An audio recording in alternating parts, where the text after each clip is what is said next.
Hello friends. Samot portaলত বহুতৰে problem চলি আছে এতিয়া কাৰোবাৰ হয়তো এতিয়া CVT এপ্লিকেশ্যন নাম্বাৰেদি লগইন হোৱা নাই আৰু ৰেজিষ্ট্ৰেশ্যন অপশ্যনটো মুকলি কৰি দিয়া হোৱা নাই এই ৰেজিষ্ট্ৰেশ্যন অপশ্যনটো কেতিয়া মুকলি কৰি দিয়া হ'ব আৰু কোনে কোনে ৰেজিষ্ট্ৰেশ্যন কৰিব পাৰিব ৰেজিষ্ট্ৰেশ্যন আপোনালোকে যোনে কৰা নাছিলে নন CVT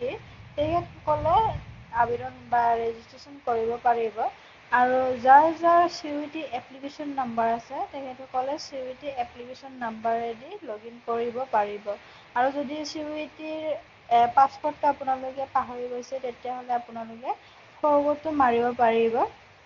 আৰু যদি হোৱা নাই তেতিয়াহ'লে ৰেজিষ্ট্ৰেশ্যন কৰিব লাগিব নেকি এইবোৰ যদি কিবা আপডেট আহে আপোনালোকক জনাব চেষ্টা কৰিম আৰু যদি কিবা ইনফৰমেশ্যন আহে যেনে কেতিয়া আহিব ৰেজিষ্ট্ৰেশ্যন অপশ্যনটো এইবোৰো আহিব আজি আহিব বুলি কৈছিলে কিন্তু 14ৰ পৰা 16 জুলাইলৈকে যিহেতু আপোনালোকৰ আবেদন চলিব আৰু অনলাইন এপ্লিকেশ্যন আপোনালোকে কলেজ চিলেকশ্যন কৰিব পাৰিব সেইকাৰণে এতিয়া টেকনিকেল প্ৰব্লেম হ'ব পাৰে অলপ সেইকাৰণে এতিয়া বৰ্তমান অহা নাই যদি আহে আপোনালোকক জনাবলৈ চেষ্টা কৰিম সেইকাৰণে আপোনালোকে ছাবস্ক্ৰাইব কৰি থ'ব যিহেতু ভিডিঅ' আহিলে আপোনালোকে সোনকালে পাব পাৰে আৰু প্ৰব্লেমবোৰ চল্ভ হয় এতিয়া